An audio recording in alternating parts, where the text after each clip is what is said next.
Izin share screen, Pak. Mana silahkan juga.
Izin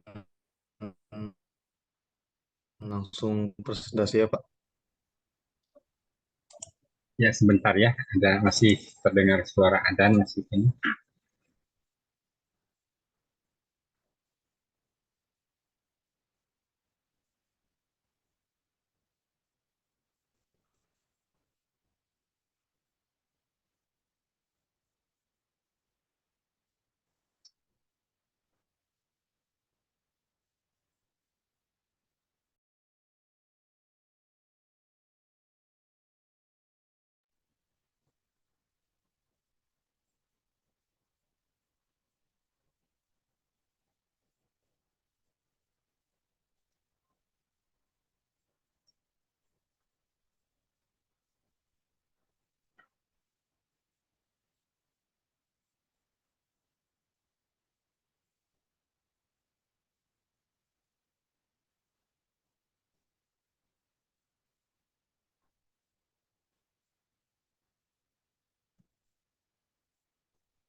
Baik, mohon maaf. Tadi pertanyaan. Bismillahirrahmanirrahim. Assalamualaikum warahmatullahi wabarakatuh. Waalaikumsalam.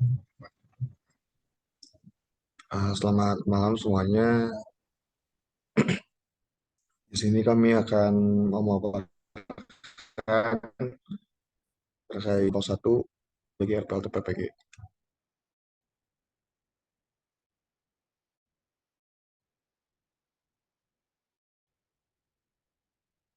Bisa di next.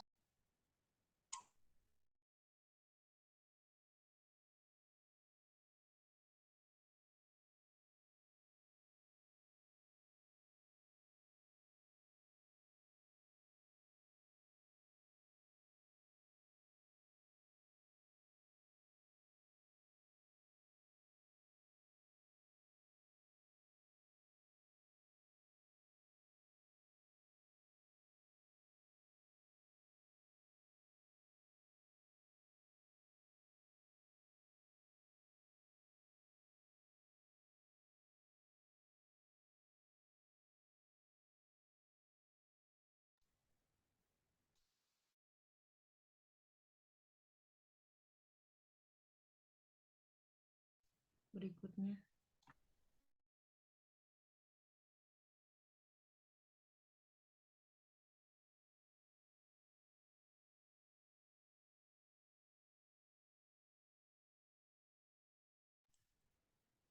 Baik, untuk yang pertama di sini ada sistem transportasi. Untuk sistem transportasi itu sendiri pada bangunan dapat didefinisikan sebagai jalan lalu lalang atau atau maaf, didefinisikan sebagai jalan lalu lalang dari jalan masuk di luar bangunan sampai masuk ke dalam bangunan Dan juga sistem transportasi pada bangunan dapat digolongkan kepada transportasi atau sirkulasi horizontal, sirkulasi vertikal, dan sirkulasi diagonal.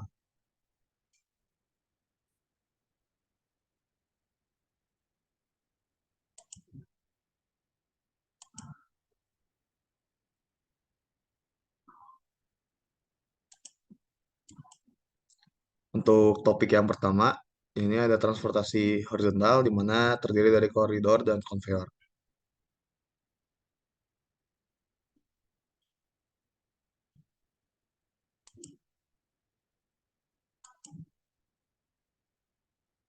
Untuk transportasi horizontal itu sendiri, sirkulasi horizontal merupakan jalan lalang antar ruang dalam satu lantai, sehingga tidak bisa mengakses lantai yang lebih atas.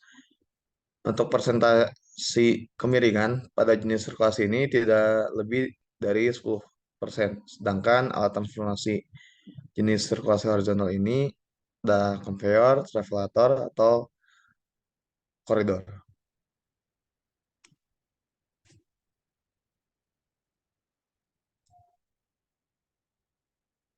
Definisi koridor. Koridor adalah ruangan yang berkenaan dengan aktivitas sirkulasi untuk mengakomodasi keperluan penghuni saat ingin mengakses ruang-ruang lain. Penggunaan untuk koridor dapat disesuaikan dengan luas area bangunan yang dimiliki sesuai kebutuhan akses manusia atau benda-benda yang diangkut melewatinya.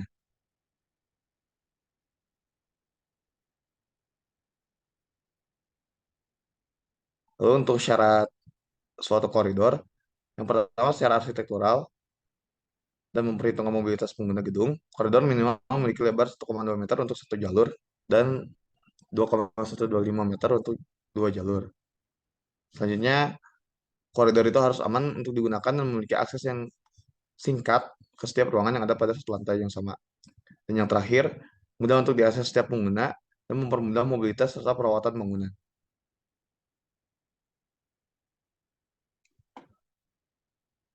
Selanjutnya, salah satu jenis transportasi horizontal yaitu konveyor. Konveyor sendiri merupakan suatu alat angkut untuk orang atau barang dalam arah yang mendatar. Dipasang dalam keadaan datar atau ada juga yang dalam keadaan miring dengan kemiringan kurang dari 10 derajat.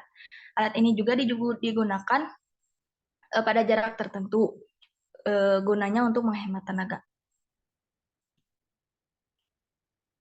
Keuntungan-keuntungan penggunaan konveyor ini yaitu yang pertama, kapasitasnya tinggi sehingga memungkinkan untuk memindahkan material dalam jumlah besar. Dan konveyor ini serbaguna, dapat ditaruh di atas lantai maupun di atas operator. Lalu kecepatannya dapat disesuaikan. Lalu pengiriman atau pengangkutan itu secara otomatis dan tidak memerlukan bantuan beberapa operator ataupun bantuan tenaga manusia. Lalu penanganan dapat digabungkan dengan aktivitas lainnya seperti proses dan infeksi dalam produk-produk tersebut. Bahan dapat disimpan sementara antar stasiun kerja. Selain itu, mengikuti jalur yang tetap sehingga pengangkutannya untuk kekurangannya sendiri jalurnya tetap sehingga terbatas. Lalu kerusakan pada salah satu bagian konveyor akan menghentikan semua proses atau aliran proses. Lalu yang terakhir, konveyor ada pada tempat yang tetap sehingga mengganggu pergerakan peralatan mesin lainnya. Untuk jenis-jenis konveyor itu sendiri, yaitu yang pertama belt konveyor. Belt itu artinya sabuk. Sabuk yang berfungsi untuk menahan benda-benda padat di atas konveyor itu. Nah, bahan sabuk ini dari karet pasti kulit ataupun logam. Untuk bahan logam sendiri itu tahan terhadap panas. Lalu yang kedua ada roller konveyor. Roller artinya menggulung gitu. Untuk mengangkut barang, memanfaatkan gravitasi bumi. Ada juga yang ditarik dan didorong. Barang yang diangkut ini kebanyakan logam, karet, dan tembaga. Selanjutnya, chain conveyor. Chain conveyor ini tersusun dan terhubung menggunakan rantai untuk melakukan tarikan dari unit penggeraknya. Nah, chain conveyor ini memiliki untai, rantai ganda, dan tunggal, tergantung kebutuhan industrinya itu sendiri. Yang paling sering digunakan chain conveyor ini yaitu di industri otomotif, pabrik cat, dan industri pengecatan. Lalu yang terakhir ada screw conveyor, bentuknya mirip skrup, terdiri dari pisau berpilin yang disebut fly. Nah, ini conveyor ini cocok untuk mentransfer bahan baku padat ataupun bubuk atau powder. Lalu perawatan konveyor itu sendiri, sebelum proses penggunaan konveyornya, bersihkan pondasi, motor, gearbox, dan periksa baut-baut. Pastikan baut terikat dengan kuat. Lalu bersihkan material atau benda yang tersangkut pada hanger bearing dan shaft agar dibuang tiap hari jika ada kotorannya. Pastikan cover kopling, cover motor, dan cover konveyor itu terpasang dengan baik. Selanjutnya, ketika prosesnya, pastikan langkah-langkah start dengan menekan first on last of system sebagai berikut. Jadi pengecekan juga top kernel conveyornya, wet kernel elevator, vibrating, seperti rincian berikut. Lalu selanjutnya, selama operasi, amati getaran. Jika timbul getaran atau panas pada bearing yang tinggi, segera informasikan. Terus pastikan tutup-tutup conveyor itu terpasang pada saat beroperasi. Lalu amati ampere beban motor. Bila ditemui jarum ampere motor bergerak tidak stabil atau menunjukkan ada sesuatu yang menjepit daun-daun conveyor atau kondisi bearing yang kurang baik, segera informasikan. Lalu untuk mengecek kelanjutannya, beri umpan sesuai kapasitas dan dapat dilanjutkan prosesnya jika sudah baik konveyornya. Lalu setelah prosesnya, pada saat menghentikan konveyor, pastikan konveyornya dalam keadaan kosong, tidak mengangkut barang apapun, lalu memastikan alat jika proses telah selesai, menghentikan alat dilakukan dengan first on last off system. Jadi pengecekan yang sebelumnya tadi, lalu catat hour meter stop prosesnya pada log sheet, lalu lakukan pembersihan konveyor setiap minggu, lalu simpan kembali alat kerja dan alat pelindung diri pada tempatnya dengan rapi. Nah, ada beberapa catatan dalam perawatan konveyor ini, yaitu yang pertama, jika melakukan pembersihan atau perbaikan, pastikan telah dipasang suatu unit alat tersebut dan dilakukan lockout. Lalu bila telah selesai, suatu unit atau alat pastikan telah dicabut take out-nya dan dikembalikan lagi lockout-nya. Nah, untuk perikatannya sendiri, bila terjadi penyimpangan dan kerusakan, segera laporkan.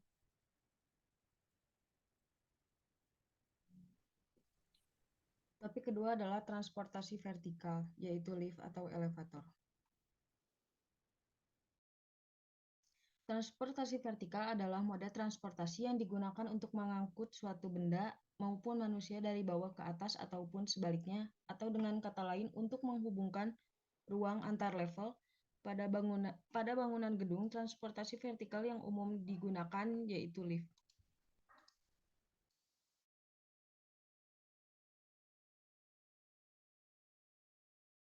Lift atau elevator adalah angkutan transportasi vertikal yang digunakan untuk mengangkut orang atau barang. Lift menghubungkan antar lantai dalam bangunan bertingkat secara menerus dengan menggunakan tenaga mesin atau mekanik. Lift umumnya digunakan di gedung-gedung bertingkat tinggi, biasanya lebih dari 3 atau 4 tingkat.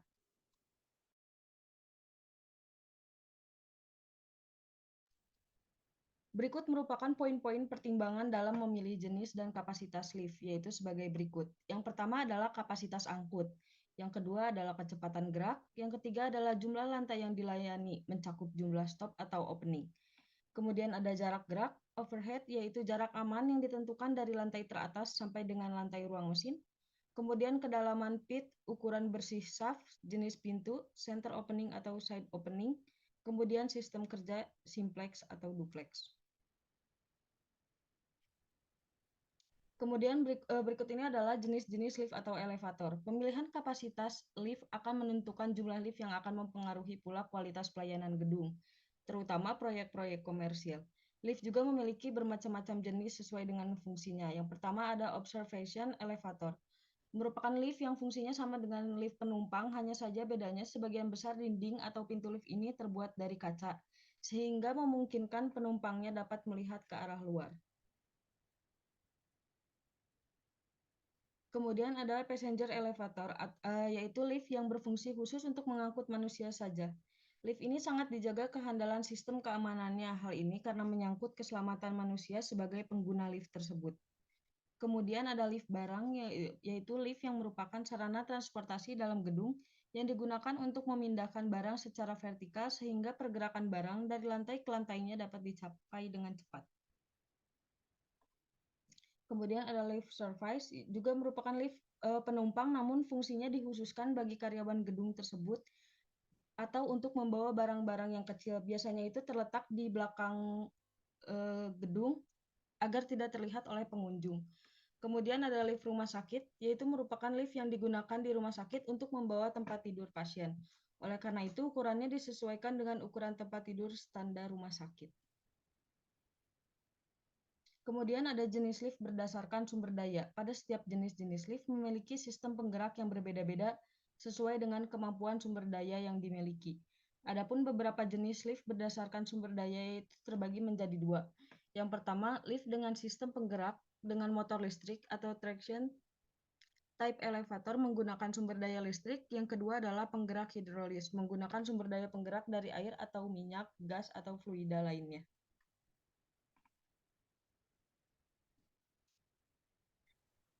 Baik, yang selanjutnya di sini adalah ada transportasi diagonal. Transportasi diagonal adalah moda transportasi yang digunakan untuk mengangkut suatu benda maupun manusia dari bawah ke atas ataupun sebaliknya, yaitu untuk menghubungkan ruangan antar level dengan arah diagonal atau miring. Nah, ada beberapa macam tipe dari transportasi vertikal, yaitu yang pertama di sini ada tangga.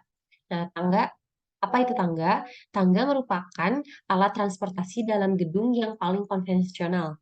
Dalam merencanakan tangga terdapat beberapa unsur yang paling penting dan patut dicermati, yaitu keamanan serta keindahan. Tangga merupakan jalur bergerigi di mana tangga mempunyai trap-trap yang menghubungkan satu lantai dengan lantai di atasnya sehingga berfungsi sebagai jalan untuk naik dan turun antar lantai tingkat.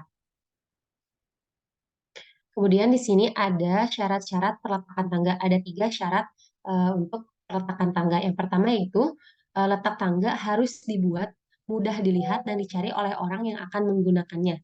Yang kedua, ruang tangga sebaiknya terpisah dengan ruang lain agar orang yang naik turun tangga ini tidak mengganggu aktivitas penghuni yang berada di ruangan yang lain. Kemudian untuk syarat yang terakhir, apabila tangga ditujukan sebagai jalan darurat, pada perencanaannya harus diletakkan dengan pintu keluar atau exit agar bila terjadi bencana ataupun keadaan darurat, penghuni lantai atas dapat turun langsung menuju halaman luar dari gedung. Kemudian di sini ada ragam bentuk tangga. Yang pertama ada tangga tusuk lurus. Tangga ini digunakan pada ruangan yang panjang dan terdiri dari ibu tangga yang sejajar, sedangkan anak tangga tegak lurus pada ibu tangga. Kemudian yang kedua ada jenis tangga border lurus, di mana tangga border lurus ini jika anak tangga terlalu banyak, minimal sebanyak 20 anak tangga, akan membuat orang yang melalui tangga tersebut merasa kelelahan. Kemudian oleh karena itu dipasanglah bordes. Bordes juga dapat digunakan sebagai tempat istirahat sementara atau pemberhentian sementara. Kemudian untuk ragam bentuk tangga yang ketiga ada tangga dengan belokan. Agar tidak terlalu banyak ruangan yang dipakai dalam pembuatan tangga ini, maka dalam tangga dapat dibentuk belokan atau belokan pada anak tangganya. Jika perempatan pada anak tangga dinamakan tangga dengan belokan akhir. Bisa juga dibuat dengan menggunakan belokan di awal ataupun di akhir tangga. Kemudian untuk ragam yang keempat yaitu tangga dengan bordes meliut atau berlengan. Untuk meminimalkan ruangan untuk tangga ini bisa juga dibuat tangga dengan bentuk meliut. Dalam hal ini anak tangga tidak berbentuk segi panjang akan tetapi dengan bentuk trapesium. Kemudian untuk ragam bentuk yang kelima ada tangga dengan bordes berbelok atau berlengan. Tangga yang tidak lurus dan membelok disebut dengan tangga dengan lengan. Menurut banyaknya lengan yang ada, maka disebut tangga dengan 2 lengan dan tangga dengan 3 lengan. Bahkan pada bangunan yang dihubungkan dengan banyak ruang terjadi semacam pertemuan, sehingga dapat dibentuk tangga yang memiliki lengan lebih dari tangga dengan 2 atau 3 lengan. Dari pertemuan tersebut dibuat tempat yang datar disebut bordes. Selanjutnya, untuk jenis tangga yang keenam adalah tangga poros. Tangga poros menggunakan sedikit ruangan, jadi bisa disebut lebih hemat karena tangga ini dari awal sampai akhir membentuk setengah lingkaran. 2 kali setengah lingkaran bahkan dapat membentuk 4 kali seperempat lingkaran. Karena anak tangga bertemu pada satu tempat yaitu merupakan tiang, maka dinamakan tangga poros. Kemudian yang keenam, ada tangga melingkar atau tangga lingkaran. Tangga lingkaran pada ibu tangga dibuat melingkar dan mempunyai ibu tangga sebelah dalam. Tangga ini biasanya terbuat dari baja dan beton. Next, di sini ada ragam tangga berdasarkan fungsi. Ada 2 ragam tangga berdasarkan fungsi. Yang pertama yaitu tangga umum. Tangga umum memiliki fungsi untuk sirkulasi orang berjalan kaki serta kelintasan utama pada bangunan gedung antar lantai tingkat dalam kondisi keseharian karena menjadi sirkulasi utama. Maka pada tangga umum harus memenuhi persyaratan kenyamanan pemakaian untuk naik maupun turun yang tidak melelahkan dan membahayakan bagi pemakainya. Nah, syarat utama dari tangga umum adalah yang pertama, letak tangga berada pada sirkulasi utama bangunan. Yang kedua, mempunyai penerangan yang cukup khususnya buatan. Kemudian yang ketiga, memenuhi persyaratan kenyamanan pemakaian seperti sudut kemiringan tangganya 28 derajat sampai 35 derajat, jumlah anak tangga sampai bordes maksimal 12 trap, tinggi trap anak tangga maksimal 19 cm, lebar bordes sama dengan setengah lebar ruang tangga, kemudian perbandingan antrede yaitu Optrade memenuhi rumus A ditambah 2 kali 0 sama dengan 62 cm sampai dengan 65 cm. Kemudian perhitungan jumlah anak tangganya, perhitungan lebar bordesnya, kemudian harus dicek B sama dengan setengah I-nya. Kemudian untuk ragam tangga berdasarkan fungsi yang kedua ada tangga darurat. Tangga darurat adalah tangga yang digunakan untuk mengevakuasi atau menyelamatkan penghuni gedung dari pengaruh bahaya seperti kebakaran dan gempa bumi. Cara tangga darurat yang pertama yaitu letaknya berhubungan dengan dinding luar bangunan dan mempunyai pintu akses keluar gedung atau exit. Kemudian dilengkapi dengan pintu dari bahan tahan api sekurang-kurangnya selama 3 jam pada bagian bordes dan dilengkapi jendela kaca yang bisa dibuka dari luar untuk penyelamatan penghuni. Kemudian yang ketiga dilengkapi cerobong pengisap asap di tempat pintu masuk dan yang terakhir pada tangga darurat harus dilengkapi dengan lampu penerangan dengan suplai baterai darurat. Kemudian next. Di sini ada perawatan tangga untuk yang terakhir dari bahasan tangga. Standar kebersihan pada perawatan pemeliharaan tangga yang paling penting adalah railing tidak berdebu, tidak ada noda, dan bila diusap tidak ada noda yang menempel. Untuk bagian bordes tidak berdebu, tidak ada sampah, tidak basah, dan tidak berbau. Pada bagian besi tidak berdebu, tidak bernoda, dan tidak ada bercak. Untuk tangga kebakaran, berikut adalah perawatan dan perbaikannya. Yang pertama yaitu sebelum pekerjaan dimulai, siapkan peralatan kerja selengkap-lengkapnya seperti wet vacuum cleaner, ember, sikat dorong, rubber sweeper, kain majun, spons, stick mop, cek mesin harus siap layak pakai. Bila kedapatan ada kabel yang terkelupas harus diperbaiki dulu karena sangat berbahaya bagi keselamatan. Kemudian next. Yang selanjutnya, bersihkan bagian atas plafon dengan bulu ayam atau kemoceng. Dahulukan sebelum melakukan pekerjaan lainnya. Penyapuan dimulai dari lantai atas kemudian ke lantai paling bawah. Yang ketiga, basuh dinding cat, tangga, exit dengan lap basah atau spons. Gunakan air bersih yang dicampur dengan multipurpose cleaner, bilas dengan air bersih, kemudian keringkan dengan lap bersih. Langkah yang keempat, cuci anak tangga dengan sikat dorong, gunakan air yang dicampur fluid cleaner. Keringkan segera dengan mesin wet vacuum agar tidak mengalir keluar tangga. Kemudian yang selanjutnya penggunaan air jangan berlebihan sampai pembersihan lantai langsung dikeringkan agar tidak masuk ke panel listrik. Gunakan juga wet vacuum cleaner. Kemudian lap pegangan tangga eksis menggunakan lap basah campur sedikit dengan floor cleaner, bilas, dan keringkan. Next, Yud.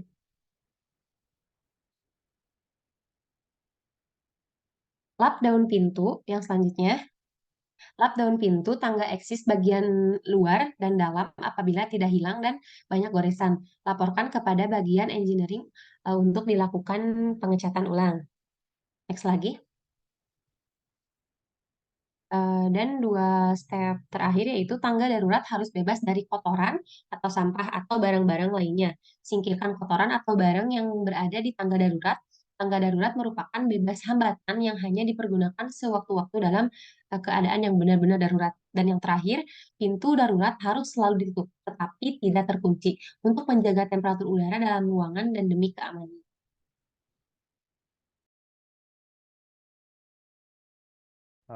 Oke, yang selanjutnya kita akan membahas mengenai eskalator. Eskalator itu sendiri mengutip dari Nutranta dan Ariswan tahun 2008. Eskalator atau tangga berjalan adalah salah satu transportasi diagonal berupa konveyor yang berfungsi untuk mengangkut orang. Adapun bagian-bagian eskalator itu terdiri dari tangga terpisah yang dapat bergerak ke atas dan ke bawah, mengikuti alur yang berupa rel atau rantai yang digerakkan oleh motor. Eskalator ini dirancang untuk mengangkut orang dari bawah ke atas ataupun arah sebaliknya. Secara umum, eskalator atau tangga eskalator ini banyak digunakan di pusat-pusat perbelanjaan, bandara, pusat konveksi, hotel, dan fasilitas umum lainnya. Oke, next sheet. Untuk jenis-jenis eskalator sendiri terbagi menjadi 2. Yang pertama ada eskalator jalur tunggal dan eskalator jalur ganda. Next sheet. Oke, untuk eskalator jalur tunggal itu eskalator yang digunakan untuk satu orang saja. Karena dipakai hanya untuk satu orang saja, maka eskalator ini hanya memiliki lebar sekitar 60-81 cm. Sedangkan untuk eskalator jalur ganda, eskalator ini dapat digunakan dengan jalur 2 orang yang berdiri secara bersamaan dengan satu anak tangga. Dengan fungsinya untuk mengangkut 2 orang, maka lebar eskalator jenis ini berkisar antara 100 sampai 120 cm. Adapun sudut elevasi maksimal yang bisa diterima adalah 35 derajat dengan ketinggian maksimal 20 meter. Sementara itu, bagian ram yang berjalan memiliki sudut elevasi 15 derajat. Kecepatan naik eskalator berkisar antara 0,6 sampai 1,33 meter per detik. Next.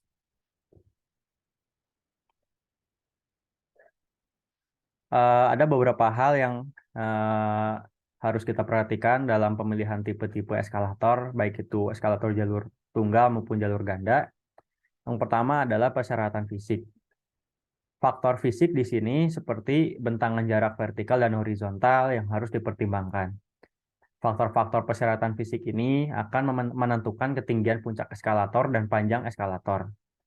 Kemampuan membangun infrastruktur untuk mendukung komponen yang berat juga merupakan persyaratan fisik yang penting untuk diperhatikan. Yang kedua ada aspek lokasi. Aspek lokasi sangat penting karena eskalator ini harus diletakkan di mana letaknya ini harus strategis dan dapat dengan mudah dilihat oleh publik atau pengguna. Yang ketiga ada pola lalu lintas. Lalu lintas naik dan turun eskalator harus terpisah secara fisik dan tidak boleh mengarahkan ke ruang-ruang terbatas. Artinya harus mengarah kepada ruang terbuka yang luas. Dan yang terakhir, pertimbangan mengenai keselamatan dan pilihan estetika. Oke, next. Selanjutnya ada beberapa hal yang dapat kita lakukan untuk perawatan eskalator itu sendiri. Poin yang pertama, pit harus dijaga kebersihannya dan bebas dari sampah, debu, dan cacaran minyak. Yang kedua, step dan roller, motor, serta peralatannya harus dirawat dan dilumasi secara teratur dengan jenis pelumas yang sesuai dengan persyaratan yang ada. Lalu poin ketiga, ban pegangan yang memperlihatkan tanda-tanda retak atau putus harus segera diganti dengan yang baru, karena akan berbahaya bila ban pegangan sampai retak atau putus. Poin selanjutnya, landasan dan komplait yang rusak, patah atau retak harus segera diganti dengan komponen yang baru. Dan yang terakhir, tombol-tombol yang terdapat pada landasan harus berfungsi dengan baik. Misalnya, tombol-tombol emergency stop yang tidak boleh macet. Mungkin cukup itu dari bagian eskalator. Selanjutnya rem. Berdasarkan Permen PUPR, rem didefinisikan sebagai jalur sirkulasi yang memiliki bidang dengan kemiringan dan lebar tertentu untuk memudahkan akses rantai bagi penyandang disabilitas dan atau pengguna maupun pengunjung bangunan gedung. Dibanding tangga adalah bisa dilalui oleh roda, baik itu kursi roda, kendaraan maupun troli barang. Karena itu pada bangunan yang ramah terhadap difabel hendaknya menggunakan rem sehingga masih terjangkau oleh pengguna kursi roda. Namun, bila dibandingkan dengan tangga, rem membutuhkan lebih banyak ruang, memiliki dimensi lebih panjang, sehingga perancangan gedung harus benar-benar cermat dalam menempatkan rem tersebut. Yang selanjutnya, yang pertama ada rem rendah. Disebut rem landai karena memiliki kemiringan 5-8%. Jika kemiringan mendekati 8%, maka rem dapat diberikan lapisan anti-slip agar lebih aman. Apabila ingin membuat rem yang cukup luas, rem landai ini cocok dikarenakan tidak menyebabkan penggunanya lelah melewatinya, seperti untuk areal jogging dan jalur troli atau jalur kursi roda. Yang kedua ada rem sedang, memiliki kemiringan 8-15% yang dilengkapi dengan bahan penutup lantai anti-slip.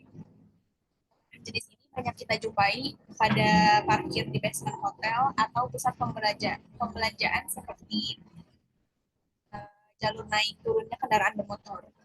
Kemudian yang terakhir yaitu rem tinggi dengan kemiringan antara 30-45%. Yang disyaratkan harus menggunakan bahan anti-slip pada permukaan lantai dengan dibuat kasar. Rem ini lebih cocok diterapkan pada area perkebunan. Yang selanjutnya, ragam bentuk rem. Yang pertama ada rem landai menerus, seperti gambar yang paling kiri. Kemudian rem landai berbelok, seperti gambar yang ada di kanan. Kemudian yang ketiga ada rem landai berbalik arah.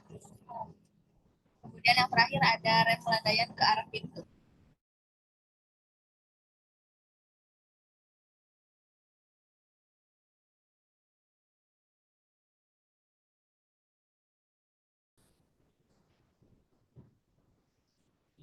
Yang pertama, kemiringan suatu rem untuk di dalam bangunan tidak boleh melebihi rasio tinggi banding panjang 1:12. Yang kedua, perhitungan kemiringannya tidak termasuk awalan atau akhiran rem. Sedangkan kemiringan suatu rem untuk di luar bangunan adalah 1:15. Kemiringan standarnya yaitu 10 derajat. Kemudian yang ketiga, maksimum panjang mendatar dari suatu rem tidak boleh melebihi 300 cm. 900 cm. Kemudian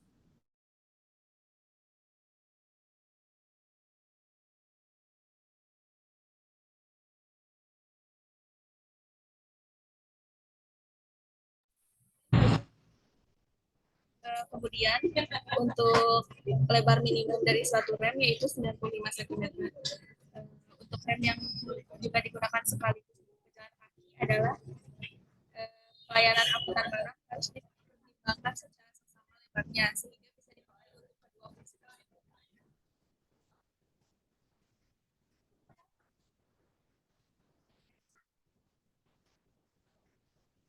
Kemudian landing atau muka datar pada awalan atau akhiran dari suatu rem harus bebas dan datar sekurang-kurangnya bisa untuk memutar kursi roda dengan ukuran minimal 150 cm. Permukaan datar dari landing memiliki tekstur sehingga tidak licin baik di waktu hujan atau tidak. Kemudian, pembatas rendah tinggi rem dirancang untuk menghalangi kursi roda agar tidak terperosok atau keluar dari jalur rem. Kemudian, apabila langsung dengan lalu lintas jalan umum atau persimpangan harus dibuat sedemikian rupa agar tidak mengganggu jalan umum.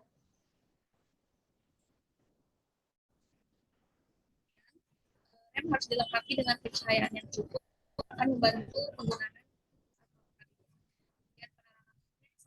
Ada bagian-bagian rem yang memiliki ketinggian terhadap bagian dan juga harus dilengkapi dengan pegangan atau handrail yang dijamin kekuatannya dan dengan ketinggian yang sesuai untuk pengguna rem. Dan terakhir yaitu material lantai rem juga harus diperhatikan, biasanya menggunakan agregat yang kasar dan juga harus dibuka sedikit bantalan.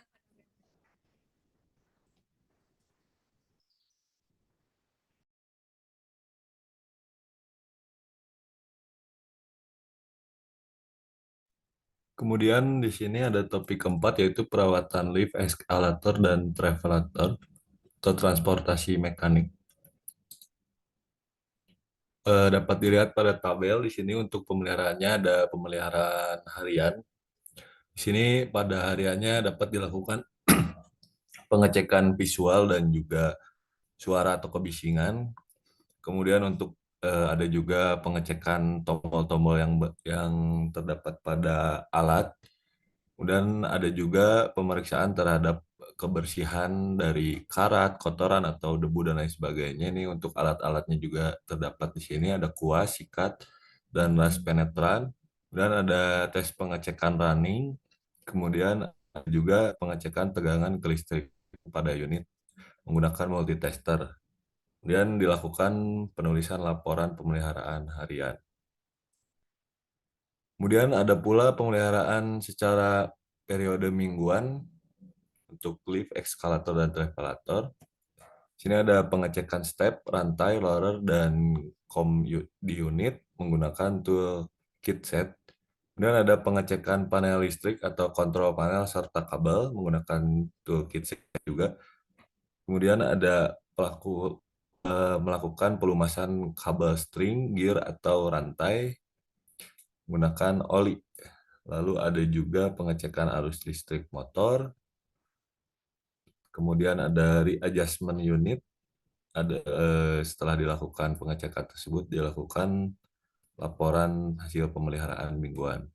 Lalu ada pula pemeliharaan bulanan dari unit lift, eskalator, dan travelator. Kurang lebih sama, yaitu melakukan pembersihan secara keseluruhan dari unit motor penggerak yang terpasang, kemudian melakukan pengecekan fungsi kelistrikan dengan menggunakan multitester dan kontak cleaner. Lalu yang ketiga ada pelumasan berkala di bagian unit, terutama di bagian yang banyak bergerak. Kemudian ada juga pengecekan listrik penggerak menggunakan tool kit set. Lalu yang kelima ada running test pengecekan fungsi tombol. Lalu setelah dilakukan, tinggal membuat laporan hasil pemeliharaan. Kemudian ada juga pemeliharaan per 3 bulan atau periode 3 bulan.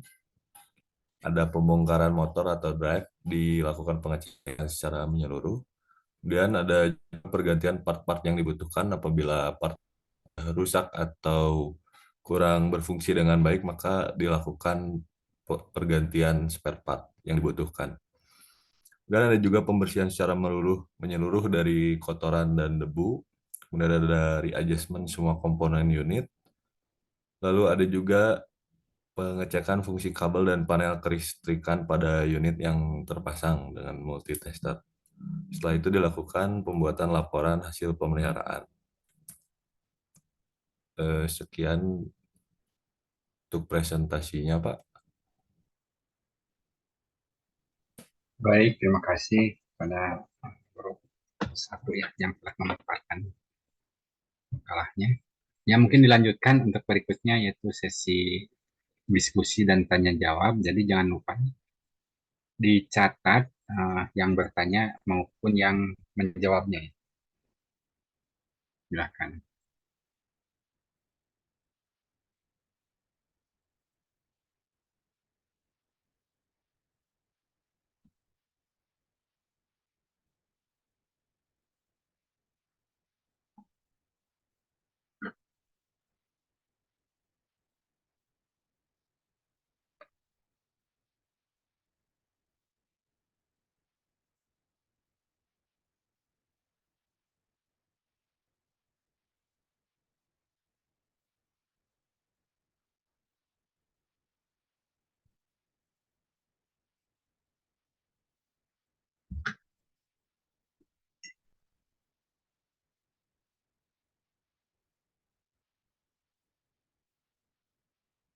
Silakan dilanjutkan dengan diskusi dan tanya jawab barangkali dari teman-temannya.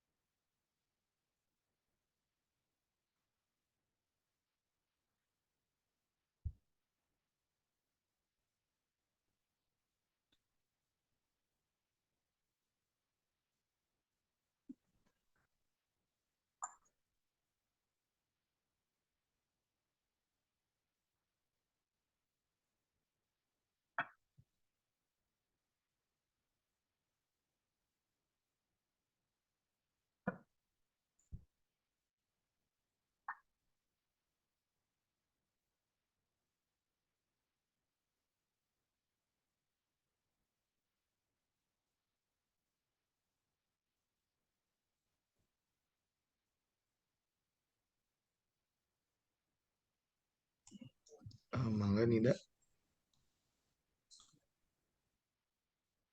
Izin bertanya, nama saya Nida dari kelompok 2. Mau bertanya perihal lift. Kan tadi juga udah dijelasin sama Nabila. Lift itu kan ada untuk manusia dan juga lift barang gitu. Nah, itu perbedaannya apa gitu? Apakah bisa digunakan lift barang untuk manusia dan yang lift yang untuk manusia untuk barang seperti itu? Terima kasih.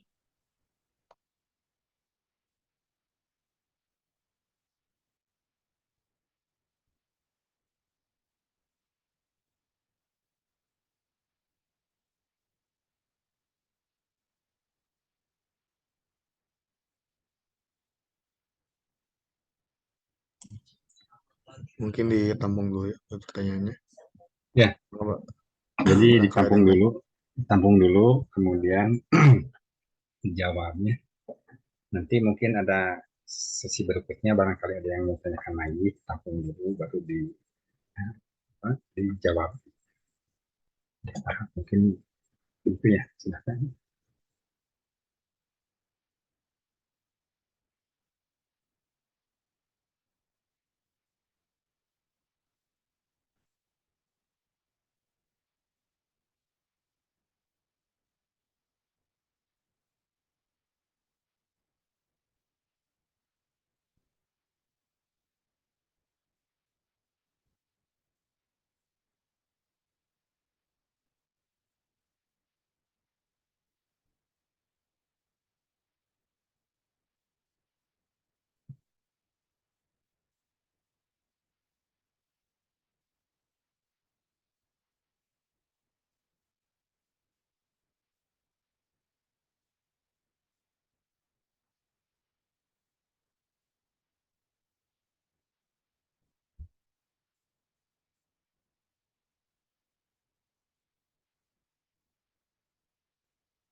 Apakah akan ada yang bertanya lagi?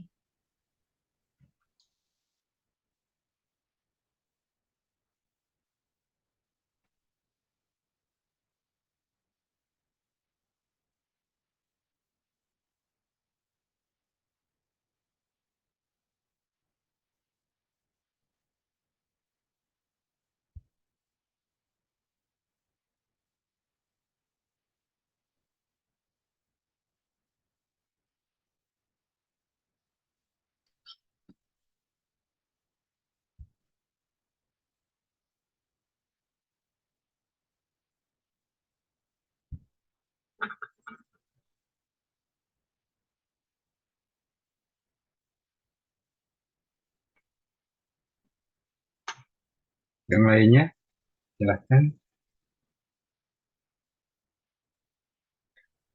Mungkin saya akan menjawab terlebih dahulu untuk pertanyaan dari Nida sambil menunggu pertanyaan dari teman-teman yang lain. Tadi yang saya tangkap, Nida bertanya mengenai apa perbedaan dari lift barang dan lift orang. Kemudian apakah lift barang boleh digunakan sebagai lift manusia atau tidak? Nah, kalau dari perbedaannya sendiri, eh, terlihat dari visualnya, lift barang ini biasanya dilengkapi dengan pintu yang lebih lebar dan pembuka pintu yang lebih besar, berbeda dengan lift untuk manusia. Kemudian dari letaknya, kalau lift untuk manusia, seperti dalam mall atau di rumah sakit, itu mudah ditemukan.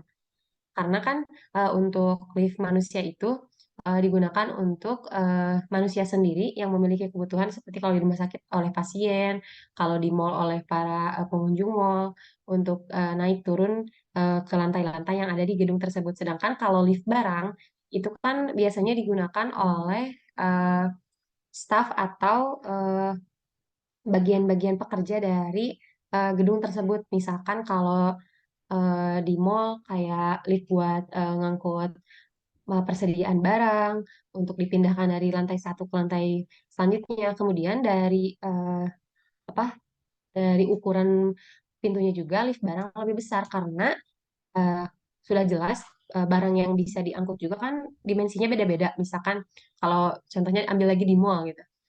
Bawa barang yang besar seperti meja atau sofa atau apa, kan itu butuh ukuran pintu yang lebih besar supaya barang yang akan kita angkut lebih bisa muat. Jadi kalau dari segi fisik seperti itu, kemudian dilihat juga dari kapasitas. Kalau lift barang itu biasanya di dalam kayak kalau di dalam lift itu dituliskannya bukan kapasitas maksimumnya tuh bukan dalam jumlah orang tapi dalam kilogram. Misalkan maksimum 2000 kilogram, 1500 kilogram seperti itu. Tapi kalau untuk lift penumpang biasanya dideskripsikan dengan jumlah orang. Misalkan maksimum 10 orang, maksimum 15 orang dan seterusnya. Kemudian untuk pertanyaan yang selanjutnya, apakah lift barang boleh digunakan untuk lift orang atau tidak? Setelah saya membaca beberapa referensi di sini bahwa dijelaskan bahwa lift barang ini merupakan sebuah alat angkut vertikal khusus untuk mengangkut barang dan tidak dianjurkan atau direkomendasikan untuk orang karena yang pertama sistem mesin dan safety-nya itu berbeda. Kemudian kedua, apabila terjadi keadaan darurat karena letaknya lift barang itu biasanya tidak tidak tidak semudah ditemukan seperti lift orang. Ketika terjadi keadaan darurat akan sedikit kesulitan untuk menuju akses pintu darurat atau tangga darurat. Mungkin seperti itu jawaban dari saya. Terima kasih, Putri.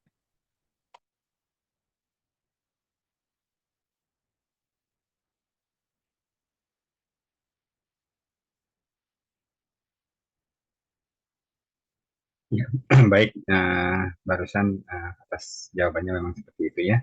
Cuma perlu tegaskan mengenai memang untuk kulit barang itu memang tidak direkomendasikan, tapi dalam hal tertentu boleh saja. Nah, naasnya kalau misalnya apa parahnya kalau misalkan terjadi tadi dikatakan ada mungkin kerusakan misalnya ya, itu tidak ada tidak selengkap untuk lift manusia. Jadi ada misalnya ketika ada kegagalan misalnya operasi dalam lift penumpang misalnya untuk orang. Nah, kalau misalnya berhenti tiba-tiba, nah itu ada apa namanya ada sistem keamanannya sendiri untuk memanggil teknisi atau barangkali yang mengawasi mengenai kinerja lift tersebut. Nah, untuk lift barang memang tidak ada biasanya. Jadi itu penekanan mengenai hal antara lift barang dan lift manusia. Silahkan lanjutkan lagi.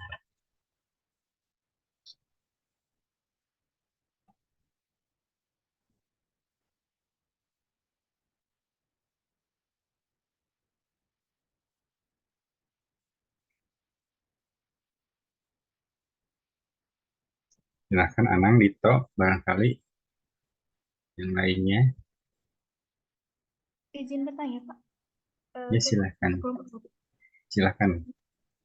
Ya, baik, saya Duyanti Krisna Samsian dari kelompok 2. Izin bertanya mengenai eskalator. Biasanya kan kalau di lift tuh suka ada batas maksimum berat ya untuk pengangkutan di lift. Nah, sedangkan kalau di eskalator itu kan jarang disebutkan ya maksimumnya berapa.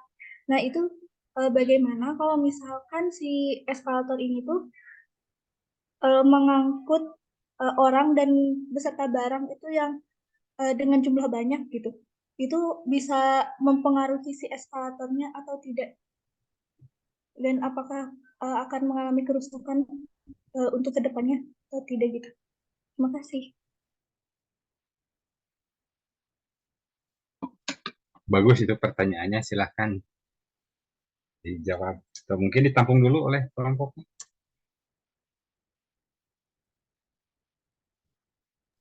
Akan ditampung terlebih dahulu.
Ini sih menjawab dari pertanyaan Krisna yang tadi terkait kapasitas maksimum dari eskalator.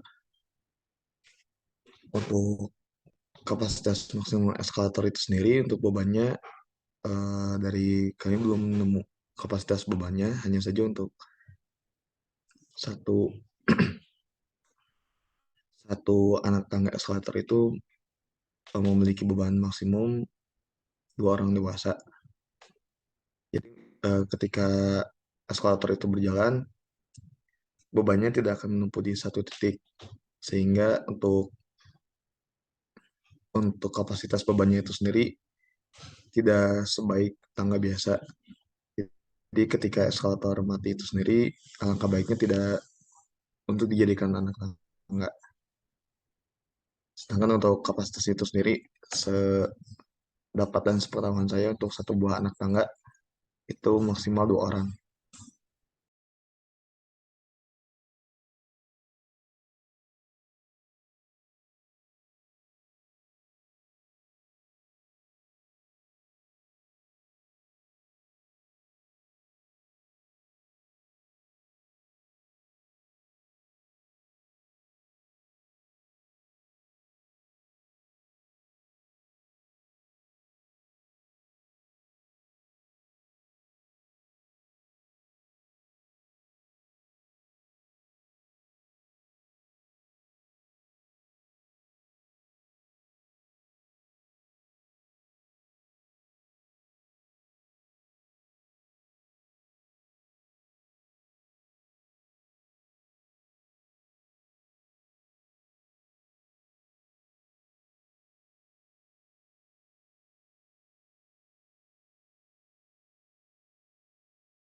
Eh, Berarti, jadi itu tuh kalau si eskalatornya diem aja, itu jadi maksimum maksimum untuk orang yang menaiki satu tangga di eskalator tuh 2 orang dewasa aja gitu.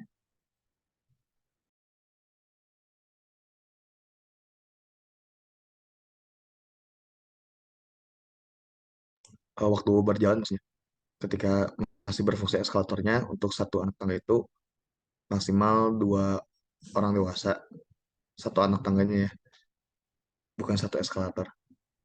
Oh iya iya. Oke, Pi. Makasih, Pi. Oke. Izin bertanya.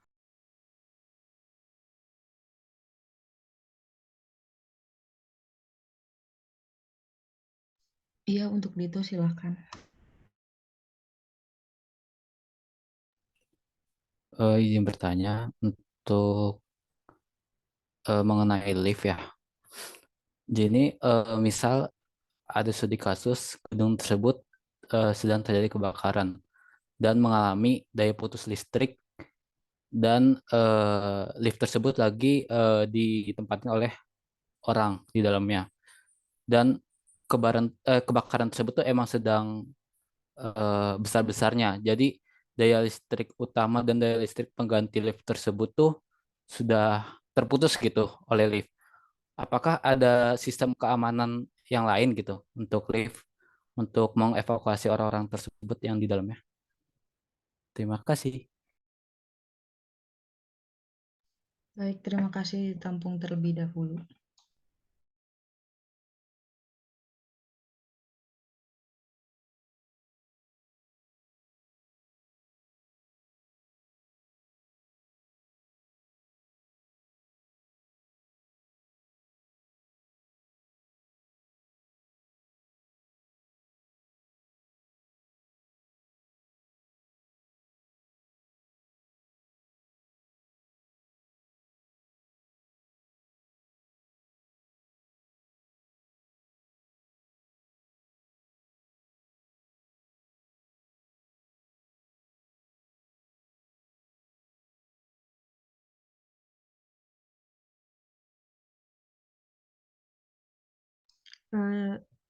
Coba izin menjawab ya untuk pertanyaan Dito. Apakah lift ada sistem keamanannya saat terjadi putus listrik, baik itu sumber utama maupun cadangan? Jawabannya adalah ada. Jadi si liftnya itu kalau misalnya di dalamnya ada orang, bakal berhenti di tempat stop terdekat, lantai terdekat. Misalnya dia lagi ada di lantai 4 menuju lantai pasti ke yang lebih bawah, lantai di bawahnya.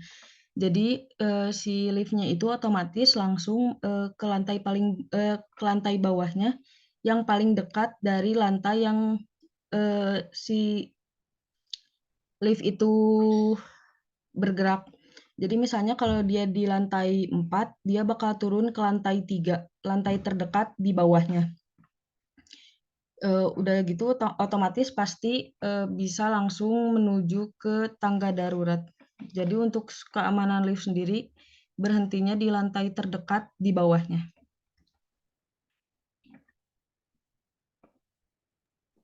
Oh, berarti lift tuh berarti nggak mungkin berhenti di tengah ya? Nggak mungkin berhenti di antara pintu itu ya berarti ya? Pasti. Tidak, pasti. Oh, oke oke oke. Pasti. Kasih Najwa. Ya, sama-sama.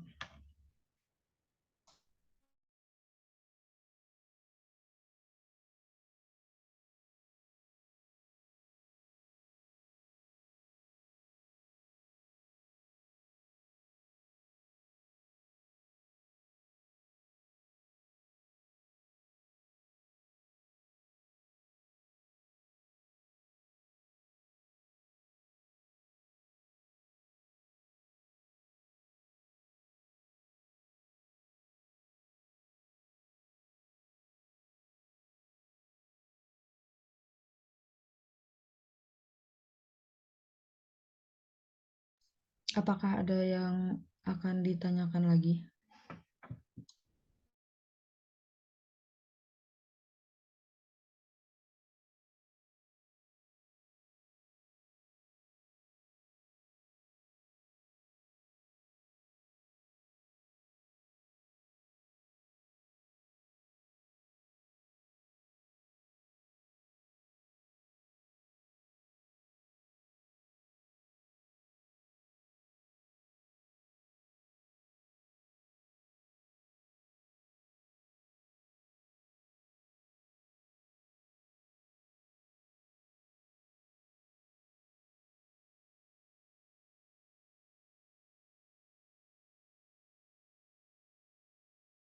Ada yang mau bertanyakan lagi? Silakan, ada yang bertanya lagi, silakan. Ini sambil menunggu semuanya barangkali ada yang menanyakan, jadi ada yang perlu Bapak tambahkan ya mengenai kapasitas tadi kapasitas dari eskalator ya. Kapasitas eskalator itu memang di dalam uji cobanya biasanya kalau misalnya eskalator itu bisa satu trapnya 2 orang ke sampingnya, jadi biasanya dalam kapasitas maksimumnya itu, jadi di tiap-tiap anak eskalatornya itu penuh dengan orang. Nah itu biasanya jadi lebih banyak lagi sebenarnya apa kapasitas angkut dari eskalator. Jadi bisa berjajar misalnya penuh tiap trap sampai ke atas. Misalkan berbondong-bondok dua orang gitu ya berjajar. Nah sampai di atas itu bisa penuh, bisa lebih banyak kapasitasnya dibanding dengan lift. Gitu. Kalau lift kan kalau pada berdiri ya itu mungkin ada beberapa orang ya. Nah kalau eskalator dari trap paling bawah sampai trap paling atas kalau diisi penuh itu masih bisa terangkat gitu. Nah mungkin itu tambahannya. Bisa kebayang apa tidak? Terbayang, Pak. Jadi lebih banyak ya. Nah biasanya seperti itu dan bisa di apa namanya. Jadi memang keuntungan dari eskalator itu kapasitas penumpangnya jika dibandingkan dengan lift itu lebih banyak kalau eskalator. Nah, kalau lift kan tidak sebanyak eskalator. Tapi untuk eskalator kan jarang, misalnya dari lantai bawah, misalnya dari lantai dasar ke lantai 4, itu kan jarang sekali. Meskipun ada, jadi mungkin hanya mungkin per lantai gitu, itu apa lintasannya jadi per lantai. Jadi tidak troli kan bisa set langsung gitu, ke lantai yang paling tinggi. Misalnya. Nah, kalau eskalator kan rata-rata itu per lantai. Jadi seperti itu ya. Apa? Bapak boleh bertanya? Ya silahkan di Ini Pak, yang tadi masalah eskalator tadi. Kan itu tuh emang eskalator tuh daya angkutnya lebih besar ya Pak dibanding lift. Nah, tapi ya. itu kalau misalkan terus-menerus mengangkat beban yang besar, kayak tiap jadi dari atas sampai bawah tuh penuh dengan orang, udah dua orang gitu per anak tangganya, dan setiap hari gitu Pak. Apa itu gak rawan jebol Pak? Nah, itu bagus ya. Jadi memang pada saat-saat tertentu saja masih diperbolehkan. Tapi kalau misalkan tiap hari, setiap saat penuh, itu memang ya tentu dari mekanisme dari mekanik eskalator tersebut itu memang akan lebih cepat ya, lebih cepat merusak terhadap struktur eskalatornya sendiri. Betul itunya. Cuma kalau misalkan keuntungannya mungkin dalam waktu-waktu tertentu bisa lebih banyak gitu. Tapi memang jarang sekali terjadi. Mungkin itu. Oh, jadi Pak kalau misalkan kayak di eh, stasiun Jakarta itu kan seringnya Pak kayak Ya, penuhnya tuh.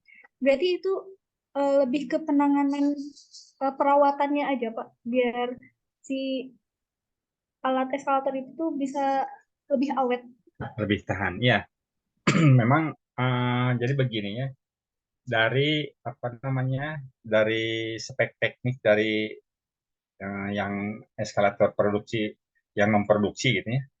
Itu biasanya di situ ada panduan untuk perawatannya mungkin apa namanya? Karena banyak merek juga ya dari eskalator atau lift itu memberikan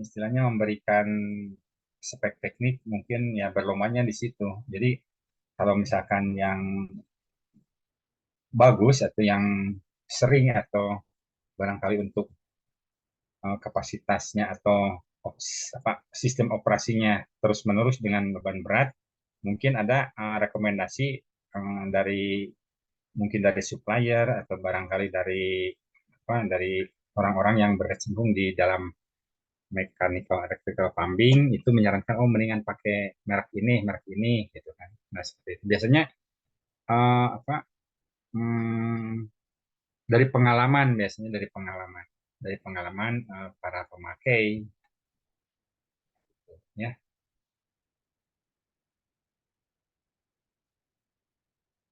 Ya baik Pak, terima kasih. Baik.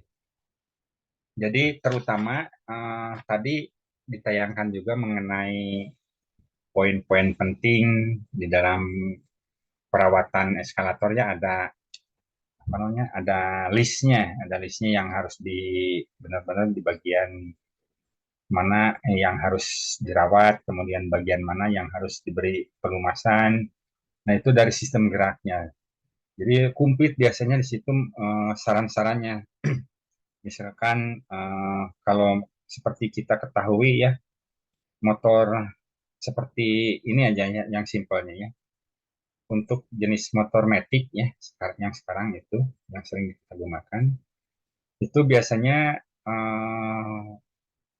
mesin mesin penggeraknya itu dia bekerja di RPM tinggi, jadi kecepatan putarannya itu tinggi.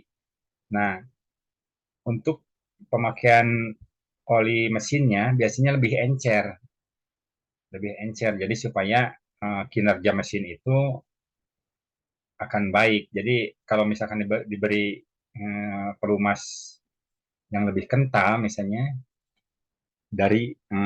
di luar dari yang direkomendasikan dari pabriknya, itu biasanya akan merusak. Katakanlah contohnya seperti motor metik ya, Honda Vario misalnya menggunakan, kan ada yang biasanya merek ini yang sesuai tentang kekentalannya atau SAE-nya.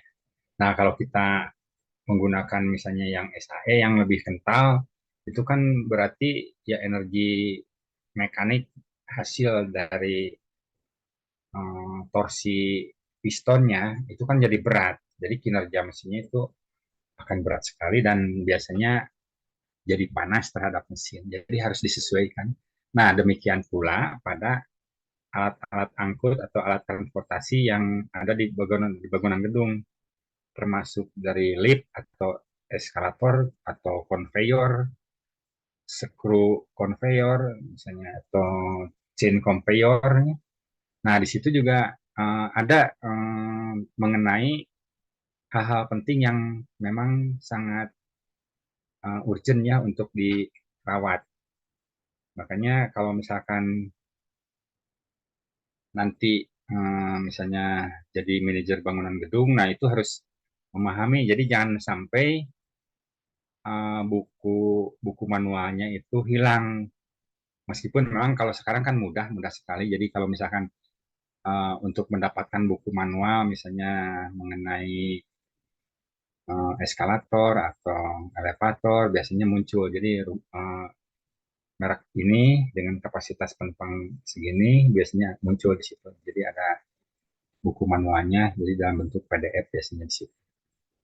Termasuk bagian-bagian dari peralatan yang terpasang. Biasanya ada. Jadi ada tadi juga dikatakan Bapak pernah melihat di tayangan ya ada mungkin ada harian atau mungkin ada mingguan dan seterusnya. Jadi ada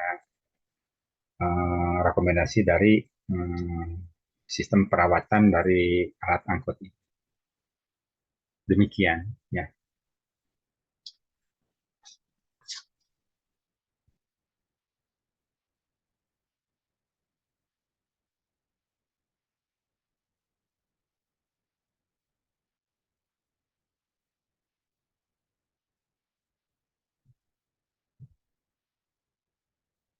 Nah, tadi ada pertanyaan juga yang dari Dito ya mengenai kalau misalnya terjadi kebakaran.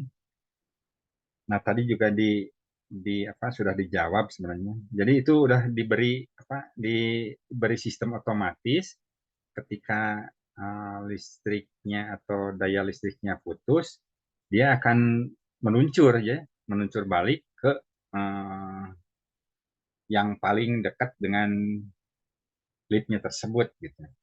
Jadi cari yang paling dekat gitu. Jadi secara otomatis ya, sudah dirancang.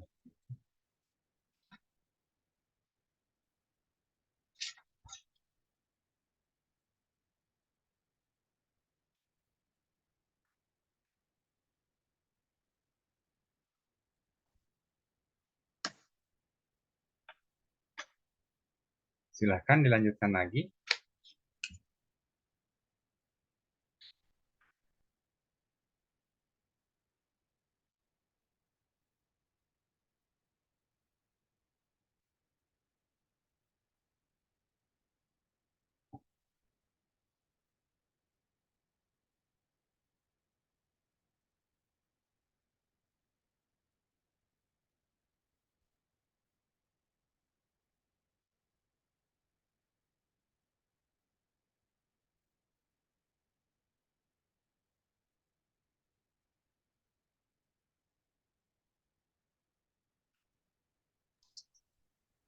Apakah ada yang akan ditanyakan lagi?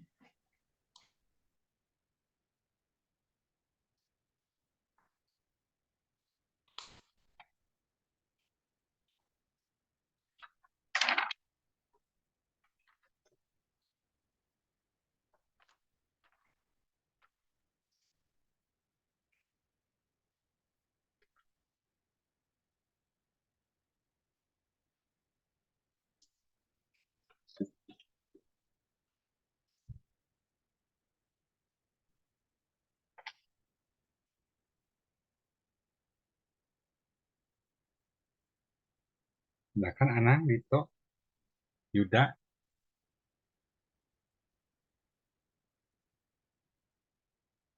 Dinar, mana Dinar?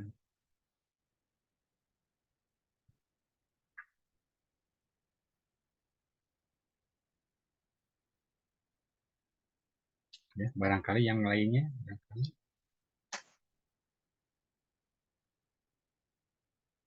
Baik, kalau sudah tidak ada lagi yang mau ditanyakan, kemarin itu ada berapa kelompok ya, Nabila? Ada 2 kelompok, Pak. Dua kelompok ya. Jadi Ya. bisa dilanjutkan sebenarnya ya. Kelompok berikutnya, mangga silahkan.